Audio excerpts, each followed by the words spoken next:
Female body building. Well guys, एक सर्वे हुआ।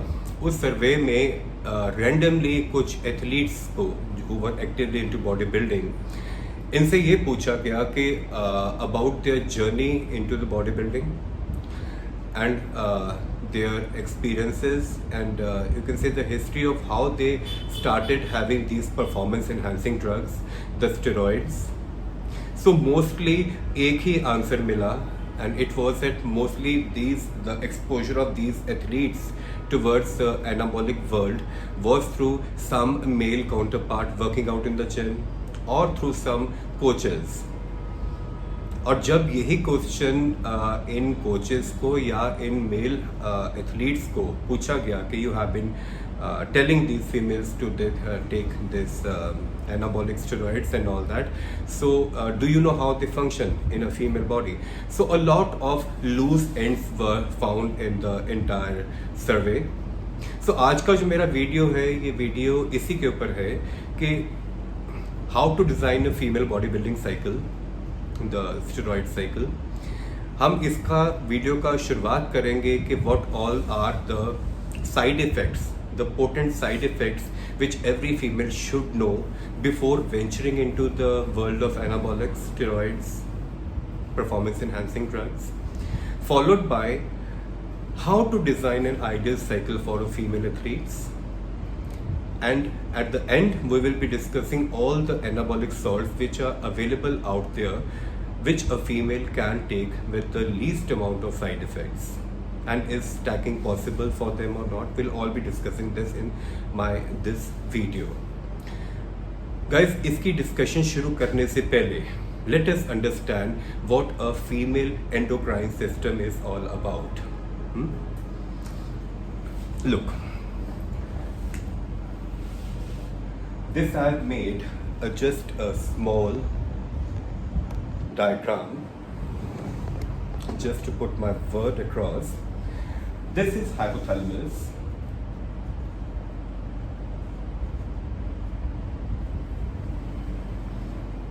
These are two pituitary glands जो कि hypothalamus के साथ connected रहती हैं. This is posterior pituitary.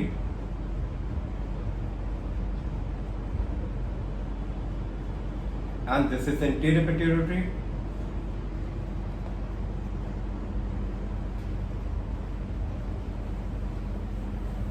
Like males के बीच में क्या होता है?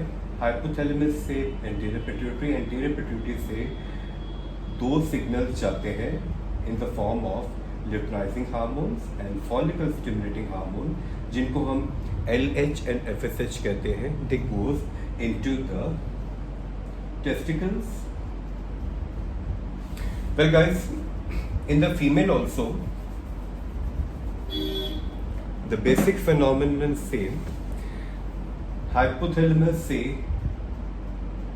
GnRH, इसकी फुल फॉर्म है गोनेडोट्रोपिन रिलीजिंग हार्मोन्स रिलीज होते हैं. ये सिग्नल्स भेजते हैं एंटीरियर पिट्यूटरी ग्लैंड के ऊपर, and anterior pituitary gland further release the signals in the form of luteinising and follicle stimulating hormones into the ovaries. तो जहां हम मेल का HPTA एक्सिस कहते हैं, the female have HPO axis, that is hypothalamus, pituitary and the ovarian axis. Let us first draw what a female ovary is like.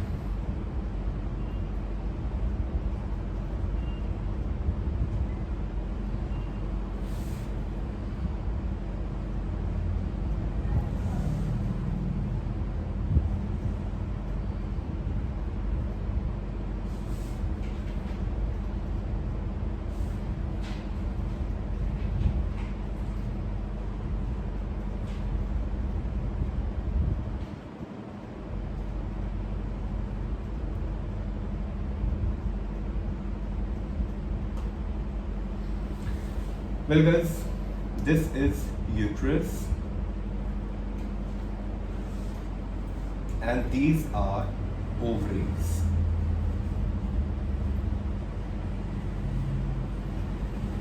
And जो ovary के साथ uterus का कनेक्शन रहता है, these are the fallopian tubes.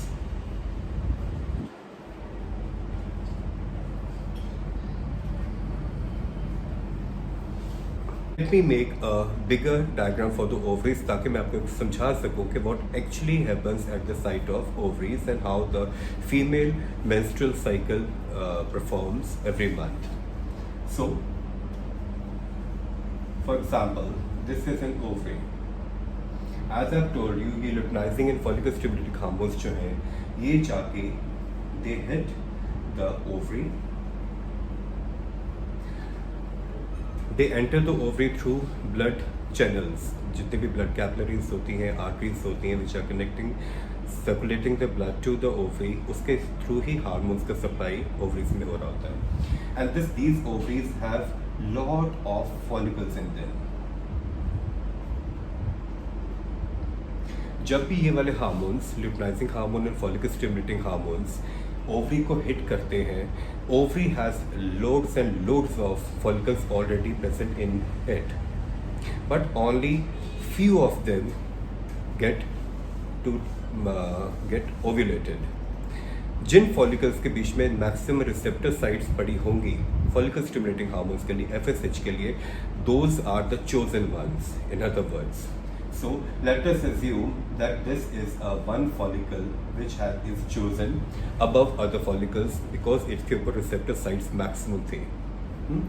We call it primary follicle. Remember guys, दो hormones जा रहे हैं, ओवरीज को हिट कर रहे हैं, follicle stimulating hormone and the luteinising hormones. In the first phase, follicle stimulating hormones किसी एक follicle को पकड़ते हैं जिसके ऊपर maximum receptor sites होती हैं and that becomes a primary follicle. These primary follicles start increasing in size and it becomes secondary follicle.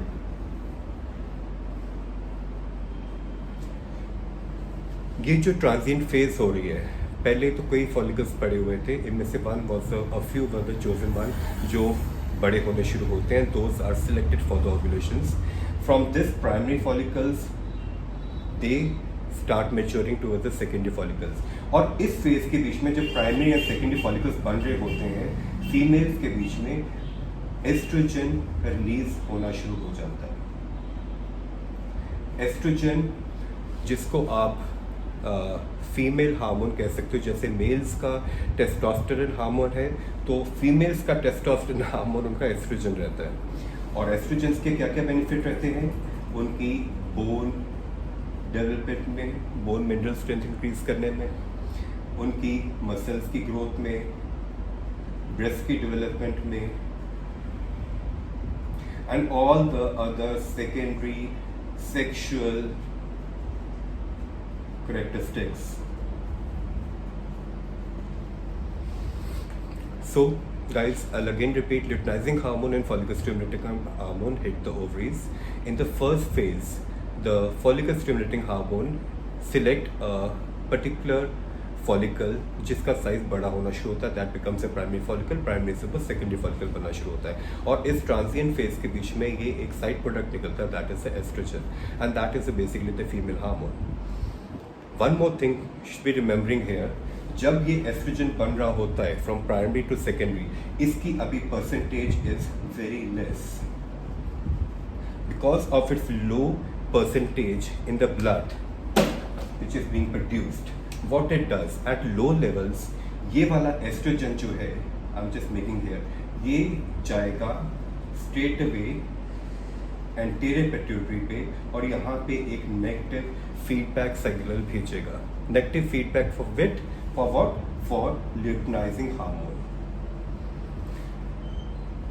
Low doses में एस्ट्रोजन जो होता है that gives a negative feedback to the anterior pituitary gland, and उसकी वजह से क्या होता है, in the first phase of the menstrual period, जिसको हम कह लें फर्स्ट 10 days जो होते हैं, उसके बीच में follicle stimulating hormone are the one which are activated. luteinizing hormone की जो प्रोडक्शन होती है वो नम हुई होती है. वाई?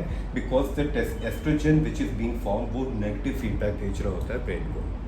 सो गाइस, जो एक हाफ फेज है जिसके बीच में फॉलिकल स्टिमुलेटिंग हार्मोन्स एक्टिव रहते हैं, इसको हम फॉलिकुलर फेज भी कह सकते हैं.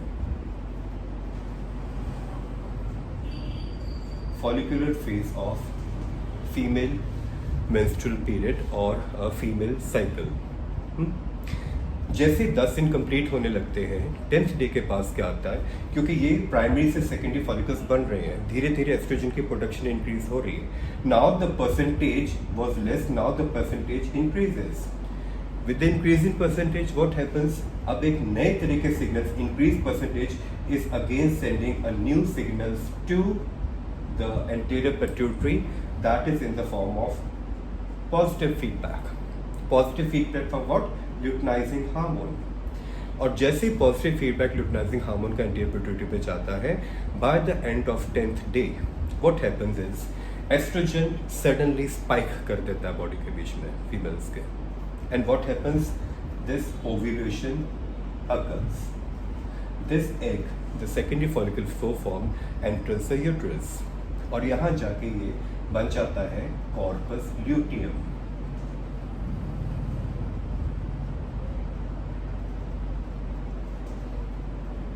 So, the first phase is called the follicular phase. The second phase जिसके बीच में कॉपर ल्यूटियम बनना शुरू हो जाता है, this is called the luteal phase.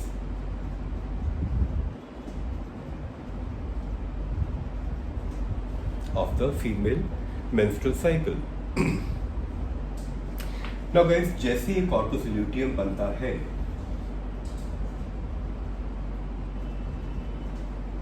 Corpus luteum बनने के साथ ही एक नया set of hormones female body release करती है. Those are primarily प्रोजेस्ट्रॉन्स,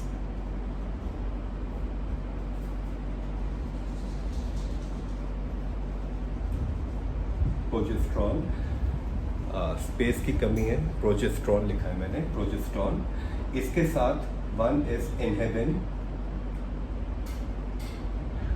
and the third being again estrogen.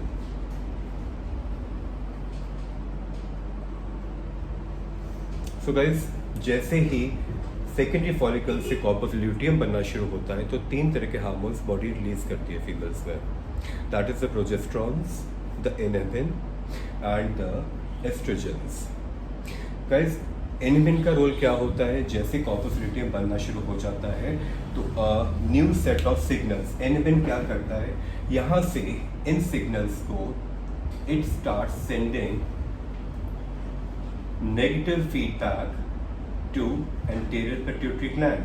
Negative feedback for what? For luteinizing hormone plus follicle stimulating hormone. After the mid period of the female cycle, or you can say approximately covering the 14 or 15 days after the ovulation has happened, what happens के जो corpus luteum बनेगा वो नए sets of hormones release कराएगा. The progesterones, the inhibin and the estrogens. Inhibin का role क्या होता है? अब वो हाइपोथैलेमस को यहाँ सिग्नल्स भेज रहा है कि you do not need to function, आप अपना फंक्शन बंद कर दो. So now no more luteinizing and follicle stimulating hormones are being sent to the ovaries, because यहाँ से इनहिबिन ने एक नेगेटिव फीडबैक हाइपोथैलेमस के थ्रू पिट्यूटरी को सेंड कर दिया हुआ है. So now no luteinizing and follicle stimulating hormones are being formed.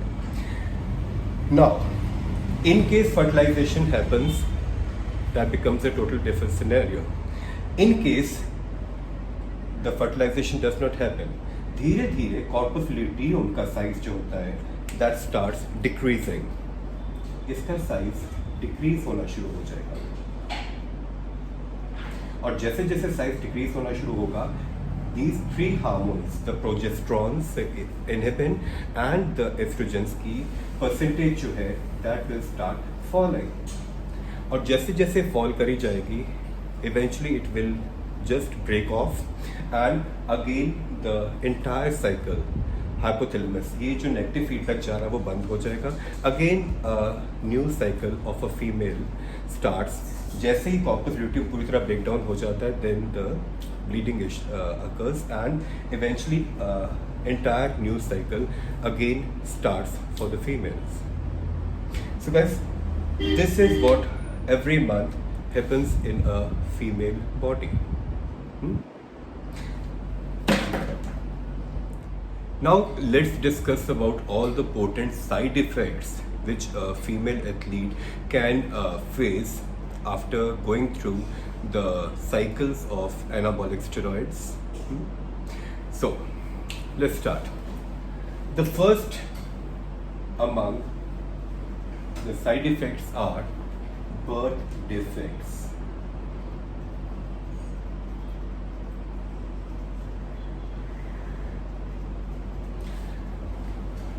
Because in case a female is pregnant and then she happens to take all these anabolic steroids or the performance enhancing drugs during her pregnancy, straight away virilizations of the unborn children होनी शुरू हो जाती है. यानी कि in other words, जो unborn children हैं, unborn babies हैं, उनके sex organs की development light in the uterus होनी शुरू हो जाती है. So there is unborn virilization,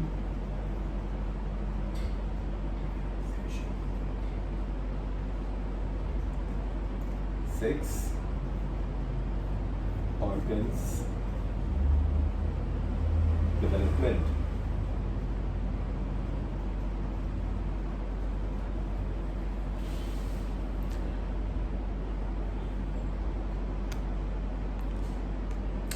So guys, I'll again repeat. The first upon the side effect is the birth defects. The birth defects के बीच में क्या रहता है कि in case a female happens to take anabolic steroid during her pregnancy, so this will bring about virilizations of the unborn children. Virilizations of the unborn children का मतलब ये है कि जो बच्चे अभी पैदा नहीं हुए उनके सेक्स ऑर्गन्स की डेवलपमेंट राइट इन द वूम होनी शुरू हो जाती है. Second side effect is dysphonia. Well guys, dysphonia जिसको आप deepening of voice भी कहते हो,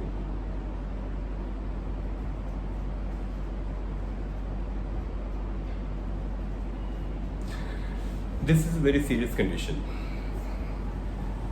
अगेन जैसे मैंने आपको शुरू में बताया, एक सर्वे हुआ था जिसके बीच में पूछा गया था एथलीट से कि आपका एक्सपोजर कैसा था and who made you come towards the world of anabolic steroid, who was a medium actually. So most of the females have regrets. What the regret is कि उनकी आवाज़ मॉड्यूलेट हो गई, उनकी आवाज़ भारी हो गई, उनकी आवाज़ मैनली हो गई. So this is a very very serious condition और कई athletes are not well versed with the fact that this potent deformity can happen in their body. इसका रीज़न क्या होता है guys? हमारे लैरिंग्स जो होता है ना, इसके बीच में एंड्रोजन रिसेप्टर्स बैठे होते हैं या कह लो टेस्टोस्टेरोन के रिसेप्टर्स होते हैं. जैसे जैसे एक लड़का अपनी प्यूबर्टी में आता है, आपने नोट किया होगा कि उसकी आवाज़ भारी होनी शुरू हो जाती है. तो ये भारी क्यों हो रही है आवाज़? Because of the testosterone hormone in the body. जब फीमेल्स भी एनाबॉलिक स्टेरॉइड्स लेती हैं and they start increasing the amount of testosterone in the body, what it leads to the larynx के ऊपर जो टेस्टोस्टेरोन रिसेप्टर्स है, दे गेट एक्टिवेटेड एंड उनकी आवाज़ भारी होनी शुरू हो जाएगी या मैनली होनी शुरू हो जाएगी. And this most of the time is an irreversible procedure. ये आवाज़ जो एक बार मॉड्यूलेट हो जाती है, a heavy voice can never be turned back to the same feminine voice which a female had before the starting of this journey into the anabolic steroids. अभी later on मैं discuss करूँगा आपके साथ कि आप कैसे इन पोटेंट साइड इफ़ेक्ट से बच सकते हो. ठीक है, तो अभी मैं आपको सिर्फ साइड इफ़ेक्ट्स बता रहा हूँ. Later on I will come to कि how can you design your cycles and how can you protect yourself from such adverse side effects of these steroids. Third, again a very very serious issue, that is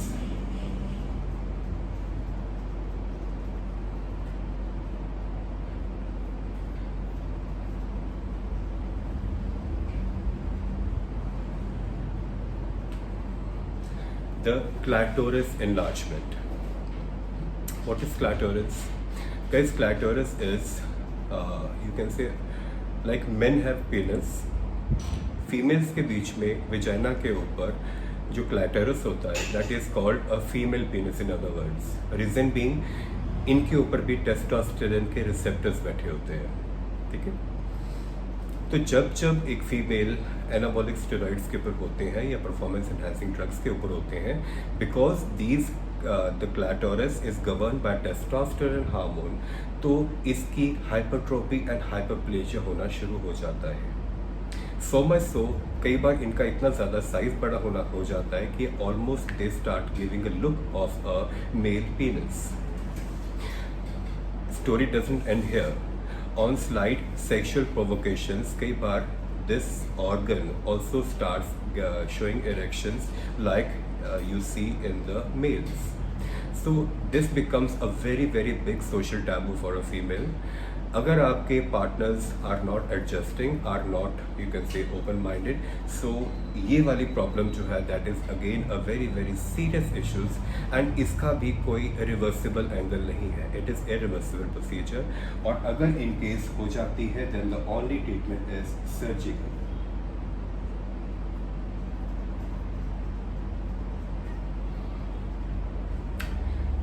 The fourth side effect being increase body and the facial hair. Increase body, इसको हम hirsutism भी कह सकते हैं. Hirsutism, what is hirsutism? जिसके बीच में आप female के फेस के ऊपर देखोगे ऑलमोस्ट बियर्ड आनी शुरू हो जाती है. Not only on the face, on the body also, where all are the testosterone receptors होते हैं, they start showing it. Guys, इसका रीज़न ये रहता है, मोस्टली हमारे जो बेयर्ड या सेकेंडरी हेयर आने शुरू होते हैं, इसके पीछे DHT का काम होता है, that is dihydrotestosterones, DHT. Mostly females में it is not active because 5 alpha reductase जो होती है that is not very active in females. But जब आप उनको anabolic steroids, that is mainly testosterones की एक्स्ट्रा डोसेस दी जा रही है, तो कई बार 5 अल्फा रिडक्टेज एक्टिव होकर टेस्टोस्टेरोन को कन्वर्ट कर देती है DHT में. उसकी वजह से उनके फेस के ऊपर, बॉडी के ऊपर हेयर आने शुरू होते हैं. That again is a very very embarrassing scenario for the females. So this brings us to the fifth side effect of this adventure into the world of anabolic steroids. It's the echinacea. Again, female baldness.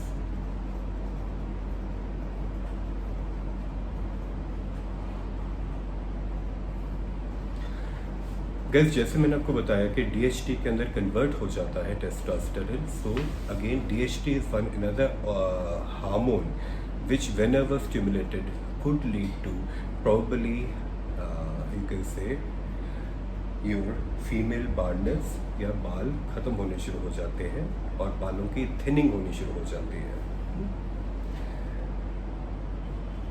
Next side effect, breast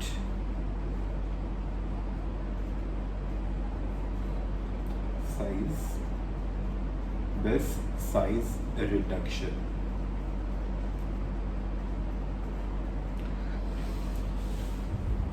Guys, testosterone is a male hormone. Females का oestrogen hormone होता है mainly, जो उनकी body में dominate हो रहा होता है. पर जब भी आप टेस्टोस्टेरोन को एक्टिव करते हो तो एस्ट्रोजन की मात्रा बॉडी में ड्रामेटिकली फॉल करनी शुरू हो जाती है. एंड ब्रेस्ट का साइज मेंटेन करने के लिए females need estrogen. With the decrease in estrogen levels, it leads to the breast atrophy or the breast size reduction. Furthermore, a few anabolics like mastrons are known for their anti-aromatizing effects, or you can say the selective estrogen receptor modulators का काम करते हैं body में, which further decrease the amount of estrogen circulating in the body. So that leads to breast size reduction. And one more thing, guys, testosterone जो होते हैं, आपके जितने भी बॉडी के फैट सेल्स हैं उनके ऊपर भी टेस्टोस्टेरोन के रिसेप्टर्स होते हैं which can bring about lipolysis of fat cells. जैसे जैसे लाइपोलिसिस होनी शुरू हो जाती है, again the fat cells start decreasing down and breast is made up of entirely the fat cells and the fat tissues.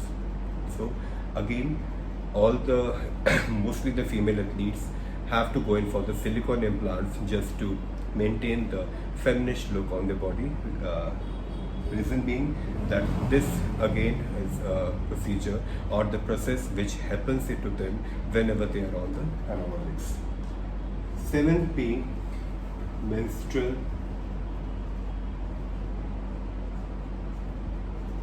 period.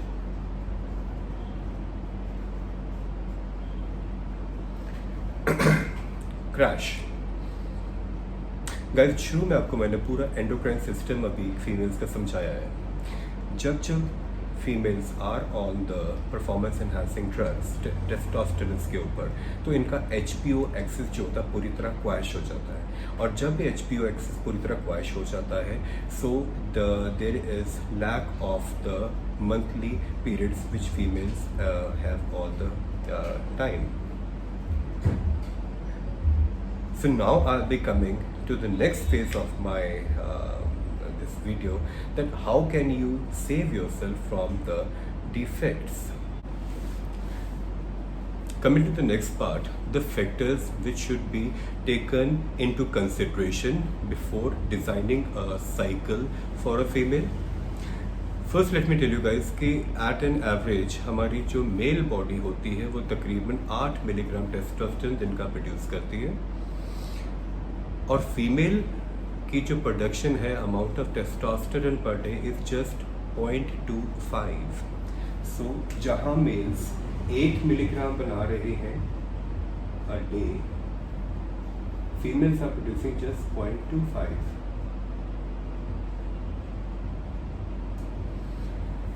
इसका मतलब ये है फीमेल्स को in case they want to bring about the muscular hypertrophy, they need to increase the testosterone levels.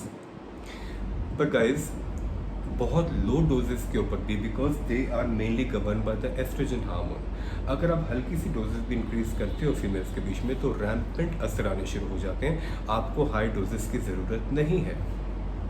ठीक है, this should be taken care of. This my words again I repeated, सिर्फ 0.25 milligram a day की production होती है। अगर आप females को बहुत लो साइकिल्स के ऊपर लो डोजेस पे भी रखोगे तब भी उनकी बॉडी के अंदर बहुत ज़्यादा हाइपोट्रोफी ऑब्जर्व हो सकती है। ठीक है, now will come to the what should be the factors which should be taken care of before designing a cycle. The first being factors. First being anabolic is to androgenic strength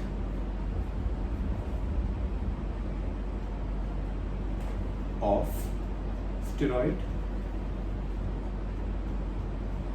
Guys, 100:100 की एक standard benchmark लिया जाता है जब हम anabolics की androgenic and anabolic strengths को देखते हैं।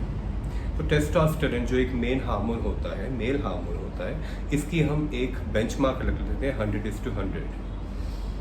बाकी जितनी भी एनाबॉलिक स्टेरॉइड्स हैं जो कि एक्चुअली टेस्टोस्टेरोन की ही मॉडिफिकेशंस हैं, उसके बीच में we really have to very कि किस ड्रग की कितनी एनाबॉलिक स्ट्रेंथ है और कितनी एंड्रोजेनिक स्ट्रेंथ है। Guys, greater the androgenic strength, the greater the androgenic strength, androgenic, the greater will be virilizations.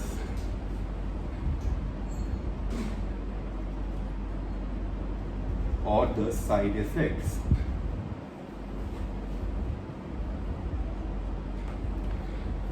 Guys, जब भी आपने कोई साइकिल डिज़ाइन करना है, जब भी किसी फीमेल को एनाबॉलिक्स देने हैं, तो first thing which have to be considered is anabolic is androgenic strength.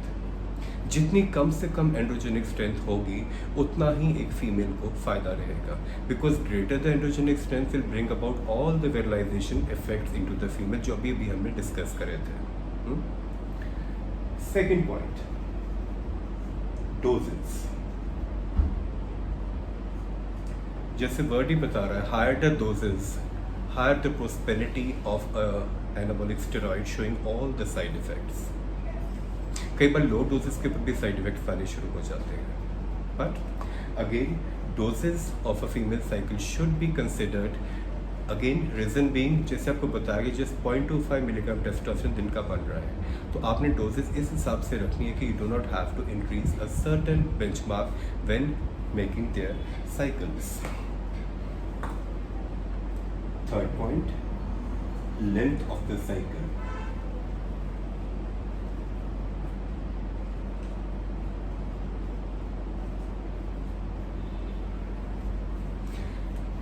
This is fundamentally the most important part of all these factors जब आप डील कर रहे हो।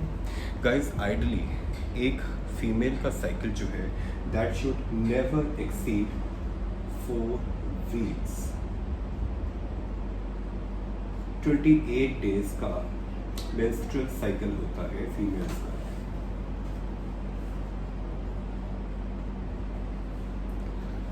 जब भी आप साइकिल्स बनाओ इस चीज़ का ध्यान रखो, कोशिश करो कि 4 वीक्स तक इज द अपर लिमिट, इससे ऊपर साइकिल्स को डिज़ाइन ना करो। आप 4 वीक्स का साइकिल भी करोगे तो उनके जो मेंस्ट्रुअल पीरियड्स हैं वो बंद हो जाते हैं। Then you actually have to wait, it sometimes take 5 or 6 weeks altogether for the female to get back her you can say the periods. और जैसे ही वो सिस्टम फीमेल्स का रिजुविनेट होता है वो एक ऑटोमेटिक साइन बन जाता है विच इज़ एन असेसिबिलिटी के उनके हार्मोन्स दोबारा हार्मोनाइज हो गए हुए हैं। So that is very very important the females to get their hormone again, उनका होम्योस्टेसिस होना, यानी कि उनका दोबारा अपने अपने अपने अपने लेवल पे आना बहुत ज़रूरी होता है। So the third factor being the length of the cycle. Now guys before coming to the next part कि हम कौन से एनाबॉलिक स्टेरॉइड्स फीमेल्स को एडमिनिस्टर कर सकते हैं, क्या क्या कौन कौन से एनाबॉलिक्स उनकी परफॉर्मेंस एनहांसिंग ड्रग्स के यू कैन से स्टैक्स में यूज़ किए जा सकते हैं। I again stress my point here, आपने वो वाले एनाबॉलिक स्टेरॉइड्स देखने हैं जिनकी कम से कम एंड्रोजेनिक स्ट्रेंथ हो। गाइस जिनकी ज़्यादा एंड्रोजेनिक स्ट्रेंथ होगी वो सारे के सारे साइड इफेक्ट्स जो हमने शुरू में देखे थे उनकी, जिनको आप विरलाइजेशंस भी कह सकते हो, उनके आने के चांसेस बहुत ज़्यादा बढ़ जाते हैं। First what you really should be saying is very less androgenic strength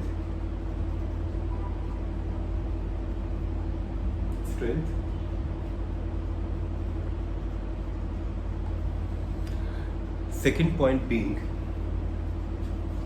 less half-life. Less half life guys इसलिए पॉइंट में लेके आ रहा हूँ बीच में।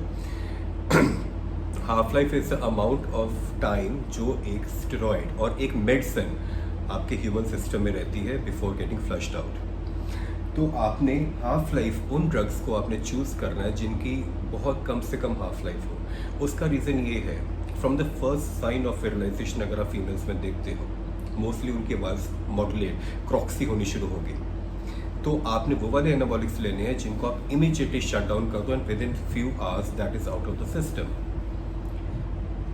जिन एनाबॉलिक्स की हाफ लाइफ लंबी रहती है, for that matter maybe 10 days to 14 days, they should never be administered in a female ideally, until and unless definitely the female is into hardcore bodybuilding, then otherwise they should never be part of their female stacks. Now let us start with the anabolics. The first among them is DHT variant, जिसको हम प्राइमाबोलांस भी कहते हैं।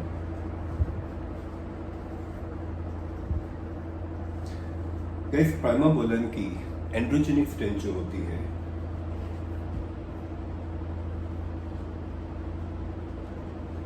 is to anabolic strength, androgenic is to anabolic strength इसकी तकरीबन 44 is to 88 रहती है। तो जहाँ आप इसकी एंड्रोजेनिक स्ट्रेंथ देख रहे हो 44 है, वहाँ इसकी एनाबॉलिक स्ट्रेंथ भी कम है, यानी कि 100 का एक बेंचमार्क होता है टेस्टोस्टेरोन का, इसकी एनाबॉलिक स्ट्रेंथ उससे भी कम रहती है। इसका आप ओरल वेरिएंट ले सकते हो। अगेन बिकॉज इसकी एनाबॉलिक स्ट्रेंथ टेस्टोस्टेरोन से भी कम है, इसको आप maybe 30 to 50 milligram orally दी जा सकती है per day.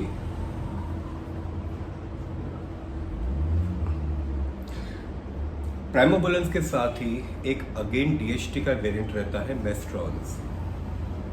Guys both are DHT variants, but masteron मैं आपको एडवाइस नहीं करूंगा। रीजन बीइंग कि मेस्ट्रॉन जो होता है वो कहीं ना कहीं एंटी एस्ट्रोजन का काम भी कर देता है। तो जो मैंने आपको शुरू में बताया था कि ब्रेस्ट रिडक्शन, तो ये चाहो ना चाहो ये बहुत ज़्यादा विरलाइजेशंस कर देगा, ये ब्रेस्ट की बहुत ज़्यादा लेवल पे ट्रॉपी कर सकता है। तो I would never guide you masterons. Primobolans yes you can take, and again oral में 40 to 50 milligrams doses have been seen to bring about good results in females without much of the known side effects. Second in the chart goes Anavar. Guys, short form में लिखने लगा हूँ, androgenic is to anabolic. Androgenic strength इसकी रहती है मात्र 24 और anabolic strength इसकी 322 to 640 रहती है। Guys again mark my words, anavar की एंड्रोजेनिक स्ट्रेंथ केवल 24 है और इसकी एनाबॉलिक स्ट्रेंथ 320 to 645 इसकी वेरिएशंस में है, क्योंकि कई बार लिवर के बीच में फर्स्ट पास मेटाबॉलिज्म क्लियर करने के बाद कुछ हेपेटिक वेस्टिंग भी हो जाती है। एनावर को एक गर्ल स्टेरॉइड भी कहा गया है।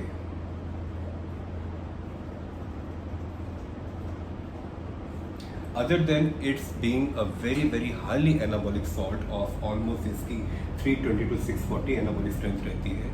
ये T3 बॉडी में T3 के लेवल्स को भी रेज करवा देता है, थायराइड में T3 के लेवल्स को रेज करता है, जिससे आपकी कहीं ना कहीं इंसुलिन की सेंसिटिविटी बढ़ती है and you can start putting up a lot of weight if we want to, और muscle mass if that is the criterion females are venturing into for. Second guys again, जब भी इनका cycle आप बनाने लगोगे एनावर्स का, जो कि अगेन आपके IGF-1 insulin like growth factors 1 IGF-1 की प्रोटेक्शन भी बहुत ज़्यादा इंक्रीज कर सकते हो। तो एनावर हैज़ बीन अभी तक का आप कह सकते हो ये फार्मास्यूटिकल कंपनीज का द बिगेस्ट एवर अचीवमेंट रही हुई है। ये बच्चे ले सकते हैं, फीमेल्स ले सकती हैं, मेन ले सकते हैं, but always remember the anabolic strength it is carrying 640 तक इसकी एनाबॉलिक स्ट्रेंथ जा सकती है। तो इसको 5 से 10 मिलीग्राम की डोज से एक्सीड मत करो। Again you can titrate it up, आप 5 मिलीग्राम से शुरू करो, you can venture a person into 10 milligrams. Again इसकी हाफ लाइफ जो है दैट अगेन इज 9 hours। आप इसको 5 मिलीग्राम से शुरू करके 10 मिलीग्राम, 10 से 15 तक। Females have been seen reported to take approximately 25 milligrams, but again person to person varies. But again जैसे मैंने कहा था, मैं दोबारा रिपीट कर रहा हूँ, एनाबॉलिक्स को हमेशा टाइट्रेट अप करो, डोजेस को लो डोजेस से शुरू करो। If everything goes good you can venture into heavy doses, but otherwise big no. The third anabolic is winstrol, जिसको स्टेनाजोल भी कहा जाता है।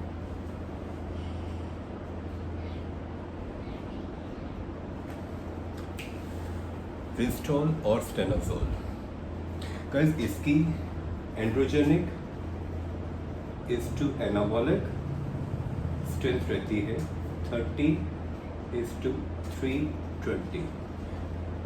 It comes in both the forms, orals as well as injectables. Again, you can see androgenic strength is merely 30. So yet again, for its low androgenic strength, females इस drug को भी ले सकती हैं. But yet again, guys, it is a very highly anabolic steroid. इसकी again doses जो है वो 5 से 10 मिलीग्राम अ डे तक रखनी चाहिए। You can titrate it up again depending upon athlete to athlete, and अगर विजुअलाइजेशंस नहीं आ रही तो यू कैन टेक इट। इस ड्रग की भी ओरल्स की हाफ लाइफ जो है, ओरल्स की हाफ लाइफ 9 आवर्स रहती है और इंजेक्टेबल्स की 24 आवर्स।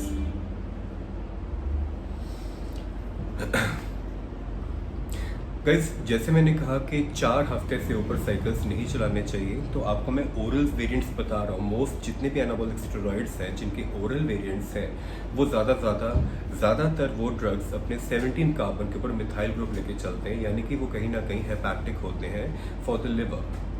बट अगेन फीमेल्स के cycle should not be exceeding 4 weeks, तो ज़्यादा हेपेटोटॉक्सिसिटी फीमेल्स में नहीं होती as compare to the male cycle, जो कि अप्रॉक्सीमेटली समटाइम्स 16 इवन 24 वीक्स तक एक्सटेंड हो जाते हैं।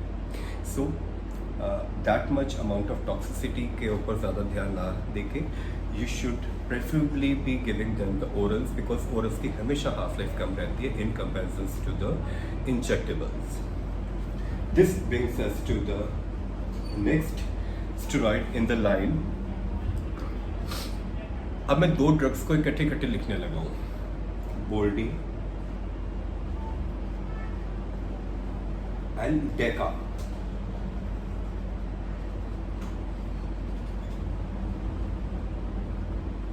गाइस, बोल्डी एंड डेका, एक ही बोल्डी की androgenic is to anabolic strength रहती है 50:100। डेकाडोरॉब्लिन्स की androgenic strength is to anabolic strength रहती है 37:125। आप देख सकते हो बोथ बोल्डिनॉन्स एंड डेकाडोरॉब्लिन्स की एंड्रोजेनिक स्ट्रेंथ बहुत कम है। तो जो females who are into hardcore body building, they can venture into these anabolics, considering इनकी हाफ लाइफ जो है, नॉट हाफ लाइफ अगेन, इनकी एंड्रोजेनिक स्ट्रेंथ जो है वो बहुत कम है। एक की 37 है, एक की 50 है। अगर हम कंपेयर करें एनाबॉलिक स्ट्रेंथ के साथ तो इनकी बहुत कम रहती है। बट बी वेयर, इन ड्रग्स की हाफ लाइफ जो है that is approximately 14 days। तो आप चाहो ना चाहो, आपने जो लास्ट शॉट दी है इस ड्रग की, उसके 14 डेज तक इसका असर रहेगा। और अगर आपने स्टैक्स बनाने हैं, इसके साइकिल में बनाना है, तो सेकेंड वीक, बिकॉज 4 हफ्ते से ऊपर आपने स्ट्रेच नहीं करना साइकिल, सेकेंड वीक के बीच में ही इसकी लास्ट डोज होगी, बिकॉज अगेन सेकेंड वीक में जब आप लगाओगे तो इसकी पोटेंसी जो है वो 4th वीक तक रहेगी बॉडी में। But again guys, in case visualization effects आते हैं क्लैटोरस के ऊपर या वॉइस डीपनिंग के ऊपर आते हैं, या किसी भी तरह के हिर्सुटिज्म्स आनी शुरू होती हैं, एनी एनॉमली जो हमने शुरू में डिस्कस किए हैं, तो chances of saving you can say female body are very very less, because इन्होंने अपना पूरा टाइम कवर करने के बाद ही बॉडी में से ड्रेन आउट होना। तो there is no escape route for these drugs. So I practically will never be guiding these drugs to any female athlete. So yet again depending upon the choices the female has to make, if she is into totally hardcore bodybuilding then she can, because again they are very anabolic in nature। इनके और भी कई effects रहते हैं, खास करके डेकाडोरॉब्लिन्स के, जो कि मेडिकली अगेन प्रिस्क्राइब्ड मेडिसिन में भी है, it is not a ban drug. और कोलाजन की बहुत रिकवरी करता है if females into weight lifting, तो ये आपके इंटर आर्टिकुलर कार्टिलेज को बहुत इम्प्रूव करके जॉइंट्स को इम्प्रूव करता है, जॉइंट्स की स्ट्रेंथ को इम्प्रूव करता है। सो that is by the for wait lifted it is an ideal drug. But yet again, considering the amount of fertilizations these drugs can bring about, again depending upon their half-life, so I would not suggest you. Last in the line becomes clenbuterol.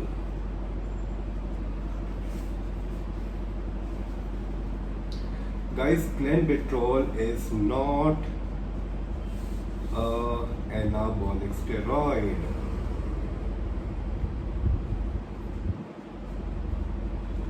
Mind it, ये बहुत ज़्यादा confusion रहती है in the fitness circles whether clenbuterol is anabolic or not. No, it is not anabolic steroid.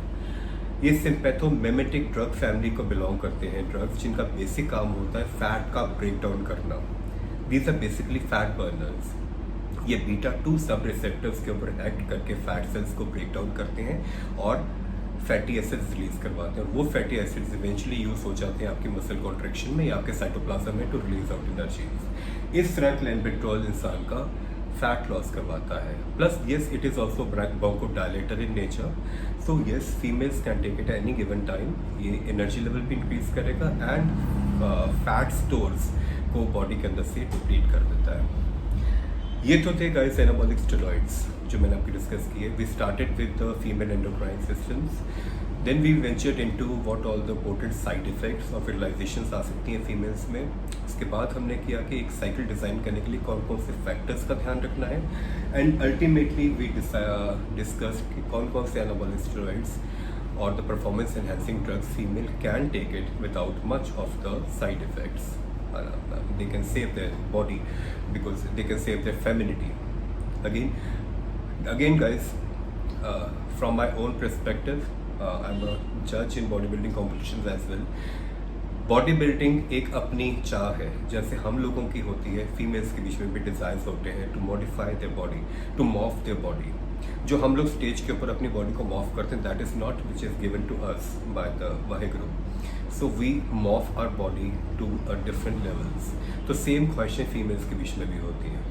तो guys, if you can not encourage a female, a partner, if she really is interested in to body building, so at least एक कृपा करके उनको डिसोएड भी मत करो. ये कुछ चीज़ें हैं जिनका ध्यान रखे. They can also attain their dream figure और देयर ड्रीम मसल्स. ठीक है.